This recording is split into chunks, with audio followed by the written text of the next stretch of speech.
Install Android 9.0 Pie on Sony Xperia XA2 Ultra via Resurrection Remix. Please check the description for important notes and all the download links.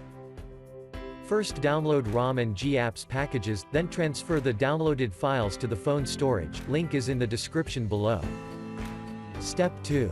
Boot your device into TWRP recovery. Once in TWRP, click on Wipe, Advanced Wipe, and select the check boxes, as shown in the image, excluding internal storage. Step 4. Swipe the button to wipe the device.